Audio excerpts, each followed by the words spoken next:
आज की कक्षा शुरू करते हैं। हेलो बच्चों, तो ये हमारी फोर्थ पार्ट है NCERT line by line series का, जिसमें हमने सबसे पहला चैप्टर चुना है cell the unit of life, क्योंकि हमें पता है इससे सबसे ज्यादा क्वेश्चन आते हैं। हमने देखा है, आपने नहीं देखा है, मैंने जहाँ हर चैप्टर का एनालिसिस किया है वो वीडियो का लिंक मैं यहाँ लगा दूंगी कि 8 क्वेश्चन आए हैं इस बार रीनीट में सिर्फ cell the unit of life से, सारे के सारे एनसीईआरटी से आए हैं। ठीक है, तो इसीलिए हम क्या कर रहे हैं इस एनसीईआरटी लाइन बाय लाइन में कि एनसीईआरटी बुक आपको भी लेके बैठनी है, मैं तो लेके बैठी हूँ, और हम लोग साथ में एक एक लाइन को पढ़ेंगे अच्छे से। ठीक है, तो आज का हमारा जो टॉपिक हम स्टार्ट करेंगे वो स्टार्ट करेंगे माइटोकॉन्ड्रिया से। चलो शुरू करते हैं। Thank you. चलिए ठीक है। सो जो आज का हमारा टॉपिक है, आज का हमारा सबसे पहला टॉपिक है बच्चों माइटोकॉन्ड्रिया। शुरू करते हैं माइटोकॉन्ड्रिया से। माइटोकॉन्ड्रिया देखो, सिंगुलर जो होता है उसे माइटोकॉन्ड्रियन बोलते हैं। क्या आपको पता है एक लिवर सेल में as many as 2000 mitochondria present हो सकते हैं एक ही सेल के अंदर। ठीक है, तो माइटोकॉन्ड्रिया जो होता है ना, आपको क्लियरली दिखता नहीं है, छोटू सा प्रेजेंट होता है, छोटू सा होता है, अगर आप उसे अच्छे से स्टेन वगैरह नहीं करोगे नहीं दिखेगा।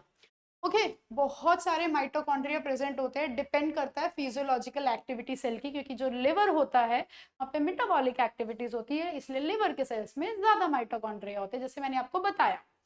उसके अलावा अगर शेप एंड साइज में देखा जाए तो काफी वेरिएबिलिटी है, अलग अलग साइज के होते हैं, अलग अलग शेप के।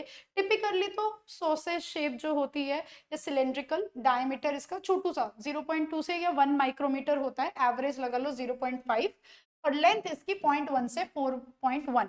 सबसे इंपॉर्टेंट जो आपको याद रखना है कि जो माइटोकॉन्ड्रिया होता है डबल मेम्ब्रेन स्ट्रक्चर होता है, मतलब इसमें दो मेम्ब्रेन होती है, एक आउटर मेम्ब्रेन और एक इनर मेम्ब्रेन। मेम्ब्रेन सॉरी, जो मेम्ब्रेन है माइटोकॉन्ड्रिया की, माइटोकॉन्ड्रिया से हर बार क्वेश्चन आता है, वेरी वेरी वेरी इंपॉर्टेंट। क्या? माइटोकॉन्ड्रिया, है ना।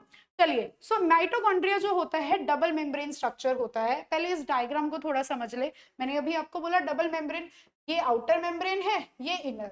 अगर मैं आपको यहाँ पे माइटोकॉन्ड्रिया बना के दिखाऊं इस तरह से, ठीक है, तो ये वाली इसकी आउटर मेम्ब्रेन है। ओके जी, बढ़िया, सुंदर लग रही है आउटर मेम्ब्रेन।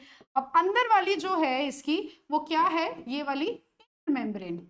ये देखो भाई, जो इनर मेम्ब्रेन है ना इसकी, उसमें आपको ये मैंने दिख रहा है, मैंने बनाया ऐसे फोल्डिंग सी। इवन आप अपनी बुक में भी देखोगे ये इस तरह की फोल्डिंग सी बनी हुई है।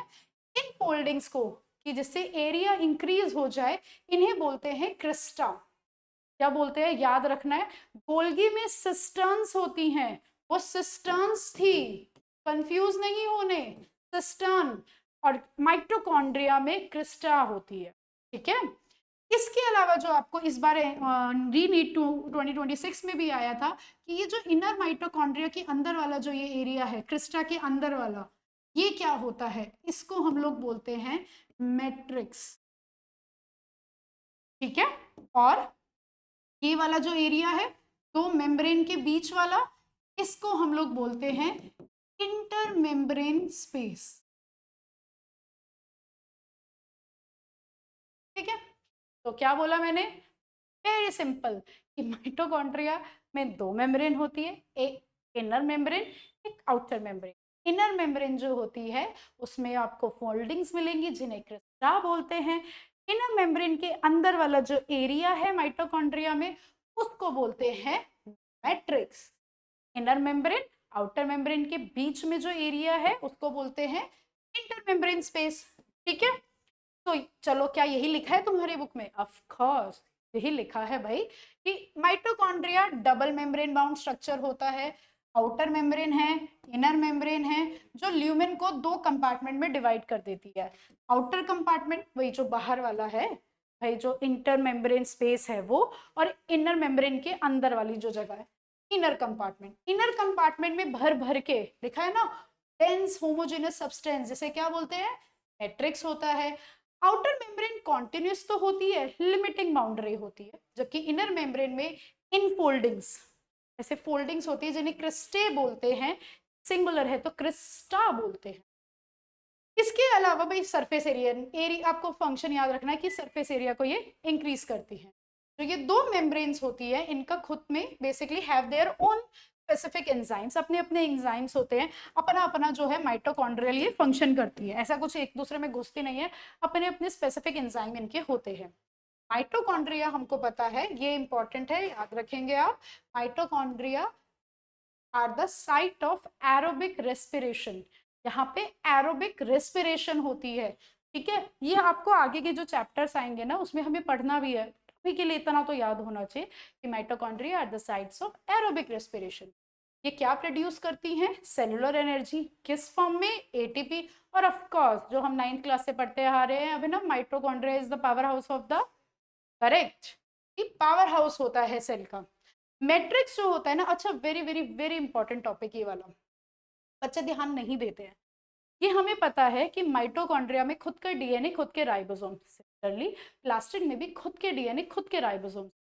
अगर आपको याद हो, हमने वीडियो 1 में, पार्ट 1 में डिस्कस किया था कि प्रोकैरियोट्स जो होते हैं ना बच्चों, प्रोकैरियोट्स में 70s राइबोसोम्स होते हैं, ठीक है। यूकैरियोट्स में 80s राइबोसोम। हमने ये डिस्कस किया है, बिल्कुल किया है। तो अब एक बात बताओ, कोई क्वेश्चन ये आपका आ जाए कि माइटोकॉन्ड्रिया में कौन से राइबोसोम्स होते हैं, 70s या 80s, तो आपको याद रखना है कि माइटोकॉन्ड्रिया या प्लास्टिड, इसमें 70s राइबोसोम्स होते हैं, 80s नहीं होते हैं। और ये एक्चुअली ना साइंटिस्ट होते हैं, उन्हें बड़ी कंफ्यूजन हुई, बड़े वो हैरान हुए, ऐसा कैसे, ये तो यूकैरियोट का पार्ट है और हमें पता है 70s राइबोसोम तो किसमें होते हैं, बैक्टीरिया में, जो कि प्रोकैरियोट होता है। तब उन्हें पता लगा था कि अच्छा ये एंडोसिम्बायोटिक थ्योरी जो है ना तब आई। एंडोसिम्बायोटिक थ्योरी का क्या मतलब है, या एंडोसिम्बायोटिक थ्योरी लिखते हैं, चलो इसे एंडोसिम्बायोटिक थ्योरी, इसका क्या मतलब है? इसका मतलब ये है बच्चों कि माइटोकॉन्ड्रिया, ये जो प्लास्टिड है ना, पहले अकेले रहते थे, अलग, जैसे बैक्टीरिया रहते हैं, और ये बैक्टीरिया की तरह ही थे, एक तरह के प्रोकैरियोट्स, क्योंकि इनमें 70s राइबोसोम होते हैं, तो हमें पता है प्रोकैरियोट्स थे, अकेले रहते थे। During the course of evolution ये यूकैरियोट्स के अंदर आ गए, ठीक है। यूकैरियोट्स के ये जब अंदर आए तो इस वजह से अब ये यूकैरियोट का पार्ट बन गए, और लेकिन ये बाहर अकेले रहते थे ना, इसीलिए माइटोकॉन्ड्रिया एंड प्लास्टिड दोनों में ही अपना खुद का डीएनए होता है। और डीएनए इनका कैसा होता है, याद रखना है, माइटोकॉन्ड्रिया का डीएनए आपको हमेशा याद रखना है, बैक्टीरिया के डीएनए की तरह सर्कुलर होता है। Very very very very important कि माइटोकॉन्ड्रिया का डीएनए, प्लास्टिड का डीएनए जैसे बैक्टीरिया का डीएनए होता है सर्कुलर, इनका भी सर्कुलर होता है। 1 सेकेंड पॉइंट कि माइटोकॉन्ड्रिया हो या प्लास्टिड हो, इनमें भी कौन से राइबोसोम होते हैं, 70s, ठीक है। भले ये अब नहीं रह सकते अकेले, पहले रहते थे, और यही एक कारण है कि माइटोकॉन्ड्रिया ना अपने आप डिवाइड करता है फिजन से, या क्लोरोप्लास्ट, ये प्लास्टिड होते हैं, वो सेल के अंदर खुद से डिवाइड कर लेते हैं, फिजन करते हैं, डिवीजन वो करते हैं, डिवाइड करेंगे, ठीक है। यही आपकी बुक में भी लिखा है कि सिंगल सर्कुलर डीएनए मॉलिक्यूल, कुछ आरएनए मॉलिक्यूल, राइबोसोम्स जो कि 70s है, ये सब प्रेजेंट होता है माइटोकॉन्ड्रिया में, जो हेल्प करता है सिंथेसिस ऑफ प्रोटीन्स में, ठीक है। माइटोकॉन्ड्रिया कैसे डिवाइड करते हैं, बाय फिजन, क्योंकि माइटोकॉन्ड्रिया अकेले रहते थे बाहर बैक्टीरिया की तरह, तो ऑफकोर्स बाय फिजन डिवाइड कर सकते हैं। नेक्स्ट, माइटोकॉन्ड्रिया की तरह ही जो है हमारा, वो है प्लास्टिड। आते हैं भाई प्लास्टिड, तो ये प्लास्टिड होते हैं ना, ये आपको मिलते हैं सिर्फ सारे के सारे प्लांट सेल और यूग्लिनॉइड्स में। अभिनव, यूग्लिनॉइड्स क्या होते हैं? हाँ, हमने कहाँ पढ़ा था ये, यूग्लिना, हमने पढ़ा था ना यूग्लिनॉइड्स, यूग्लिना जिसका एग्जाम्पल था, ठीक है। तो यूग्लिनॉइड्स जो होते हैं, हो गया आपका, आप जाइए, जाओ, या तो वेट करना है, रुक जाओ थोड़ी देर, बताओ, कर, ऑफ कोर्स बाहर सबमिट करो, आपके ही सामने चेक करो, बाय बेटा। तो प्लास्टिड जो होते हैं आपको मिलते हैं सारे plant cells and euglenoids. Euglenoids जिन्हें नहीं पता मैं बता दूं, वो भी किंगडम प्रोटिस्टा में आते हैं, ठीक है, यूकैरियोटिक होते हैं। ओके, ये क्या होते हैं आपको इजीली दिख जाएंगे माइक्रोस्कोप में, क्योंकि ये लार्ज। अब यहाँ से एक और क्वेश्चन बन सकता है कि माइटोकॉन्ड्रिया और क्लोरोप्लास्ट या प्लास्टिड में किसका साइज बड़ा होता है? माइटोकॉन्ड्रिया का छोटा होता है, प्लास्टिड का साइज बड़ा होता है, ठीक है। उनमें कुछ स्पेसिफिक पिगमेंट्स होते हैं, स्पेसिफिक कलर जो देते हैं, डिपेंड करता है कौन सा पिगमेंट प्रेजेंट है प्लास्टिड में, उस तरह के वो उसमें डिवाइड किए हुए हैं टाइप में। इससे भी आया था नीट, रीनीट 2026 में, कि क्लोरोप्लास्ट है, क्रोमोप्लास्ट है या ल्यूकोप्लास्ट है। क्लोरोप्लास्ट हम बचपन से पढ़ते आ रहे हैं, क्लोरोप्लास्ट वो होता है जिसमें क्लोरोफिल होता है, और कैरेटिनॉइड पिगमेंट्स होते हैं जो मेनली जिनका काम सिर्फ इतना है, सनलाइट है उसको कैच करना, सनलाइट को ट्रैप करना, जो किसके लिए जरूरी होती है, फोटोसिंथेसिस के लिए। ये काम किसका होता है, क्लोरोफिल का। ठीक है, तो ये क्लोरोप्लास्ट बोलेंगे उसे। दूसरा जो आपका एक्चुअली आंसर भी था, क्रोमोप्लास्ट। क्वेश्चन ये आया था कि किस में जेंथोफिल प्रेजेंट होता है, और वो क्रोमोप्लास्ट में होता है। कि xanthophyll fat soluble carotenoid pigment जैसे कि कैरोटीन, जेंथोफिल, अदर्स हमें क्या पता कौन से अदर्स, एनसीईआरटी में नहीं तो हम पढ़ भी नहीं रहे, ये सारे किस में प्रेजेंट होते हैं, क्रोमोप्लास्ट में। ये याद रखना है आपको। ये बेसिकली वो पार्ट है जेंथोफिल, ये कैरेटिन, जो बेसिकली प्लांट को येलो, रेड, ऑरेंज कलर देते हैं।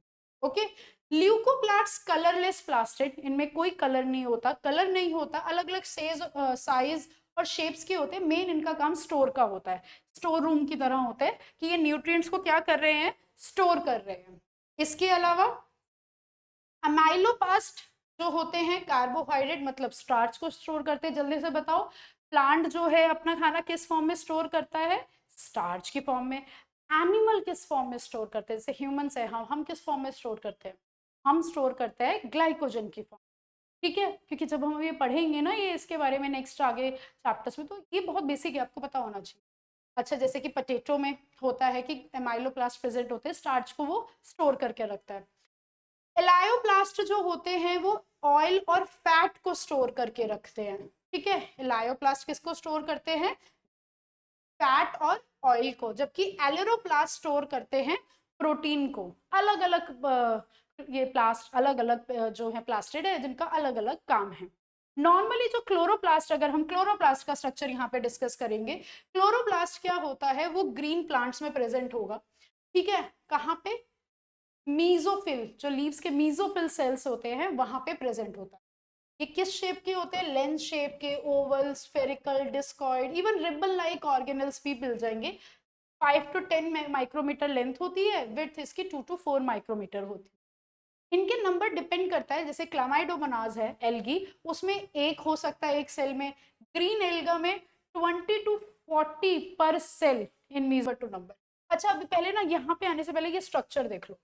माइटोकॉन्ड्रिया और प्लास्टिड सेम है। माइटोकॉन्ड्रिया में 2 मेम्ब्रेन है, इसमें भी 2 मेम्ब्रेन है, एक है आउटर मेम्ब्रेन, एक है इनर मेम्ब्रेन। क्लियर है। अब ये जो सैक कॉइन लाइक स्ट्रक्चर है, एक, सिर्फ एक, इसको बोलते हैं थाइलेकॉइड। ठीक है, और इतने सारे थाइलेकॉइड को ऐसे लगा दो, एक के ऊपर एक के ऊपर एक के ऊपर, ऐसे एक के ऊपर एक लगा दो, इस तरह से जो लगाया हुआ है यहाँ पे, ये जो एक है इसको बोलेंगे ग्रैनम। और ऐसे ही ये भी एक, ये भी, ये जो 1 2 3 बहुत सारे, इनको प्लूरल हो गए ना बहुत सारे, उसको हमने बोला ग्रैनम। तो बेसिकली जो बेसिक जो सबसे छोटा स्ट्रक्चर है इसमें आपके क्लोरोप्लास्ट में, ठीक है, वो होता है आपका थैलेकॉइड। अच्छा, सो आ जाते हैं फिर से हम लोग कि माइटोकॉन्ड्रिया की तरह क्लोरोप्लास्ट भी डबल मेम्ब्रेन बाउंड होता है। लेकिन ये क्वेश्चन आया था, ये एग्जैक्ट क्वेश्चन यहाँ से आया था आपके रीनीट पे, इसलिए ध्यान से, कि इनर क्लोरोप्लास्ट मेम्ब्रेन जो होती है ना लेस परमिएबल होती है, मतलब माइटोकॉन्ड्रिया की इनर मेम्ब्रेन जो होती है ज्यादा परमिएबल होती है, किससे, क्लोरोप्लास्ट की इनर मेम्ब्रेन से। ये याद रखना है कि लेस परमिएबल है किसकी membrane, inner membrane of chloroplast, जबकि माइटोकॉन्ड्रिया की इनर मेम्ब्रेन ज्यादा परमिएबल है। स्पेस लिमिटेड होता है, ये जो स्पेस ये दिख रहा है, ये जो स्पेस है बचा हुआ, इसको हमने बोला स्ट्रोमा। यहाँ पे वही लिखा है कि space limited by inner membrane of chloroplast, stroma. अब बताओ माइटोकॉन्ड्रिया में क्या बोलते हैं जो इनर मेम्ब्रेन के बीच में वो जो स्पेस है, मैट्रिक्स। करेक्ट। बहुत सारे फ्लैटेंड मेम्ब्रेनस सैक्स मिलते हैं जिन्हें थाइलेकॉइड्स बोलते हैं, जो स्ट्रोमा में प्रेजेंट है। थाइलेकॉइड्स ऐसे स्टैक्स में एक के ऊपर एक के ऊपर एक कैसे प्रेजेंट है, उसको ग्राना बोलते हैं, सिंगुलर को ग्रानम बोल देते हैं। ठीक है, या और क्या बोलते हैं उन्हें, इंटरग्रैनल थाइलेकॉइड्स। इसके अलावा अगर आप देखेंगे, there are flat membranous tubules stroma lamellae, basically ये दिख रहे हो, ये जो ग्राना को एक दूसरे से ऐसे जोड़ा हुआ है, दिख रहा है आपको, ये थाइलेकॉइड, बेसिकली एक थाइलेकॉइड को दूसरे थाइलेकॉइड, दूसरे ग्राना के थाइलेकॉइड से जोड़ा हुआ है, उसको क्या बोलते हैं, उसको बोलते हैं स्ट्रोमा लेमेला। तो एक थाइलेकॉइड, एक ग्राना के थाइलेकॉइड को दूसरे ग्राना के थाइलेकॉइड से कनेक्ट करते हैं, लिखा है ना, connecting the thylakoids of the different ग्राना, उसको आप लोग आपने क्या बोला, स्ट्रोमा लेमेला। मेम्ब्रेन जो होती है ना थाइलेकॉइड्स की, जो मेम्ब्रेन, बेसिकली ये थाइलेकॉइड है, थाइलेकॉइड के अंदर का जो एरिया है ये वाला, इसको हमने बोला, अगर मैं इसको दूसरी पेन से बनाऊं आपके लिए, ये थाइलेकॉइड है, इसका, हाँ, ये जो एरिया है इसको हम लोग बोलते हैं ल्यूमेन। थाइलेकॉइड के अंदर वाला जो एरिया है उसको हमने ल्यूमेन बोला, यही यहाँ पे लिखा है, ठीक है, ल्यूमेन। स्ट्रोमा जो होता है क्लोरोप्लास्ट का, उसमें एंजाइम्स होते हैं जो कार्बोहाइड्रेट और प्रोटीन को बनाने में चाहिए होते हैं। इसके अलावा इसके अंदर, जैसे मैंने आपको बताया, डीएनए और राइबोसोम्स होते हैं, डीएनए हमेशा छोटा सर्कुलर होगा, देखिए, contain small double stranded circular DNA होता है, राइबोसोम्स होते हैं, ठीक है। क्लोरोफिल पिगमेंट्स में, ऑफ कोर्स क्लोरोफिल पिगमेंट्स कहाँ प्रेजेंट होते हैं, थाइलेकॉइड, जैसे अभी हमने देखा था माइटोकॉन्ड्रिया में भी कौन से राइबोसोम थे, 70s। इसी तरह क्लोरोप्लास्ट के भी राइबोसोम 70s होते हैं, जबकि साइटोप्लाज्म, यूकैरियोटिक सेल के साइटोप्लाज्म में जो राइबोसोम होते हैं वो होते हैं 80s, ठीक है। Next topic, ribosomes. राइबोसोम्स जो होते हैं ना, ग्रैनुलर स्ट्रक्चर होते हैं, किसने देखे थे, ये नाम याद होना चाहिए, नाम आया था जॉर्ज पेलाडे ने 1953 में इलेक्ट्रॉन माइक्रोस्कोप के नीचे, एज अ डेंस पार्टिकल, ठीक है। ये किसके बने हुए होते हैं, आरएनए और प्रोटीन के बने होते हैं, और इनके ऊपर कोई membrane, basically ribosome non membranous structure होते हैं, तभी तो ये किसमें प्रेजेंट है, प्रोकैरियोट यूकैरियोट दोनों में होते हैं, राइबोसोम बने होते हैं आरएनए और प्रोटीन के। यूकैरियोटिक राइबोसोम 80s के होते हैं, जबकि प्रोकैरियोटिक राइबोसोम 70s। अब जो 80s के हैं ना, ये एक यूनिट है, इसकी दो सब यूनिट होती है यूकैरियोट की, ठीक है, वो होती है 60s एंड 40s। जबकि अगर मैं यहाँ पे प्रोकैरियोट बनाऊं, प्रोकैरियोट के जो होते हैं राइबोसोम होते हैं 70s, उसकी सब यूनिट होती है 50s 30s। अब बच्चों को लगेगा ये क्या है, 60 + 40 तो 100 होना चाहिए। देखो, पहली बात तो ये S का मीनिंग क्या होता है, S का मतलब होता है स्वेडबर्ग यूनिट या फिर सेडिमेंटेशन कोफिशिएंट। सेडिमेंटेशन मतलब कि भाई वो कितनी देर में से वो बैठ रहे हैं, या तो आप उसे घुमा रहे हो, ठीक है, तो कितनी देर में वो बैठ रहे हैं, या कितनी उस पर स्पीड पे घुमाना पड़ रहा है, ये सारी चीजें होती है कि बैठ। तो अगर आप इस सब यूनिट को, एक राइबोसोम को अकेले घुमाओगे तो 60, ऐसे इसका 40s, इन दोनों को एक साथ घुमाओगे तो इसका स्वेडबर्ग यूनिट आती है 80s। ये याद रखना है, रट लो चाहे कुछ भी करो। इसी तरह प्रोकैरियोट में अगर दो सब यूनिट्स को, इसको अकेले घुमाओगे तो 50s, इसको घुमाओगे तो 30s, और एक साथ घुमाओगे तो 70s। यही यहाँ पे लिखा हुआ है कि 80s की दो यूनिट्स होती है 60 एंड 40, बड़ी वाली 60, छोटी वाली 40, जबकि 70s की दो होती है 50 and 30। S for Svedberg unit या sedimentation coefficient, depend indirectly basically density और साइज को मेजर करता है। दोनों ही 70s एंड 80s राइबोसोम की दो दो सब यूनिट्स होती हैं। प्रोकैरियोट्स में 70s राइबोसोम प्रेजेंट होता है, यूकैरियोट्स में 80s ribosome. Even though mitochondria and chloroplast आपको मिलते हैं यूकैरियोटिक सेल में, बट फिर भी उन दोनों में क्या प्रेजेंट होता है, उन दोनों के दोनों में आपको 70s राइबोसोम मिलेगा, और इससे हमें पता लगता है कि वो बाहर से आए हैं, ठीक है, वो पहले यूकैरियोटिक सेल का पार्ट नहीं थे। इसके लिए हम इतना ही करेंगे, ठीक है, मिलते हैं नेक्स्ट वीडियो में, ओके बाय।